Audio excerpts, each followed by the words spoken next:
আসসালামু আলাইকুম। আসিফ ফারজানা ব্লগসের আরও একটি ভিডিও নিয়ে আমি আপনাদের মাঝে চলে এসেছি। ফারজানা, দেশ এবং দেশের বাইরে থেকে যারা আমার ভিডিওটি দেখছেন সকলকে অন্তরের অন্তঃস্থল থেকে বরাবরের মতো অনেক অনেক ভালোবাসা। সকলকে রোজার শুভেচ্ছা। আবারও শুরুতেই দেখতে পেলেন আমাদের মাটির চুলায় রান্না হয়, যেটা আপনাদের অনেকেই পছন্দ। আর মাটির চুলার রান্না খেতে আসলে অনেক ভালো লাগে। আমার তো ভালো লাগে, আমি মনে করি আপনাদের সকলেরই ভালো লাগে। আমাদের ছিম আলু রান্না করে নেয়, এভাবে ছিম আলু খেতে ভালো লাগে। ভুড়ি রান্না করে, এটা পঞ্চম রোজার ভিডিও। আমি ভিডিও আর কি খুব ছোট্ট হয়ে যাচ্ছে, আর বড় করে ভিডিও করা হয় না, কারণ এক ভিডিও দেখতে আসলেই ভালো লাগে না। আর এই বড় রুই মাছটা দেখতে পাচ্ছেন, এটা আমার শ্বশুর নিয়ে আসে রোজার ভিতরে। যদিও মাছ খেতে একদম ভালো লাগে না, তবুও মাছ নিয়ে আসছে, যেহেতু জোর করে দিয়ে দিছে, বলছে নিয়ে যান। এগুলোই রান্না হচ্ছে। আর একটা কথা, আমি গতকাল নিউজে দেখলাম যে একটা 6 বছরের বাচ্চাকে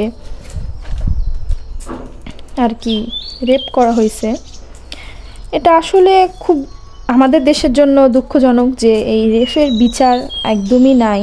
দেখে এতটাই খারাপ লাগলো যে নিজের বাচ্চারা নিজের আত্মীয় স্বজনের কাছে সেফ না। কি বলবো আর কি, আমি বলার ভাষা খুঁজে পাচ্ছি না।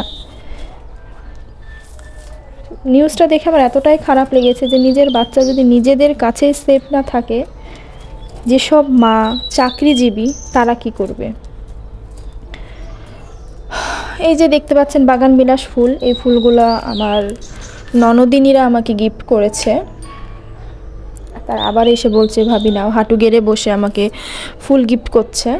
যাক আলহামদুলিল্লাহ, এরকম ননদিনেরা পেয়েছি। ওরা মাশাআল্লাহ অনেক কিউট, খুব আমাকে খুব ভালোবাসে। যদিও নিজের ননদ নাই, তবে এরা কিন্তু নিজের ননদের থেকে কোনো অংশে কম না। আর সঙ্গে বড়ইটাও দিচ্ছিল, ভাবি তুমি ইফতারির পরে খেও। যাক আলহামদুলিল্লাহ, এরকম ননদ যেন সারা জীবন প্রতিটা ঘরে থাকে। অনেক ননদ আছে যে ভাবিদেরকে হিংসা করে, তো ভাবিদেরও উচিত মিলিয়ে মিশিয়ে নিয়ে থাকা, ভালোবাসা। প্রতিটা ঘরে যেন ভাবি ননদের সম্পর্ক সবসময় অটুট থাকে, বোনের মতো হয়। যদিও বোনের মতো হবে না, তবুও যেন সেরকমটা হয়, সেই কামনা আমি সবসময় করি। তো আজকে আমাদের ইফতারির দাওয়াত ছিল আমার নানি শাশুড়ির বাসায়। যেহেতু আমার ননদিনের বিয়ে হয়েছে, মামাতো ননদের, ঈদের কয়দিন পরে ডেট করবে, এগুলো নিয়ে আর ইফতারির দাওয়াত ছিল তাদের। আর আম্মু যেহেতু একটাই মেয়ে তাদের বাসার, তাকেও দাওয়াত দেবে, এটাই স্বাভাবিক। তো আমরা চলে যাই। সকলে নানা নানি ফোন করেছিল, দিয়ে বলে যে কি রান্না করব বলো।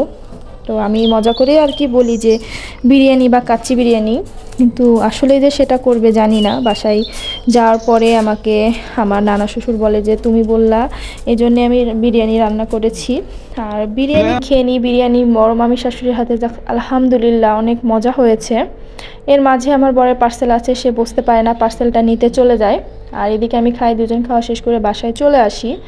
যাক, ষষ্ঠ রমজানটা আলহামদুলিল্লাহ ভালো কেটেছে।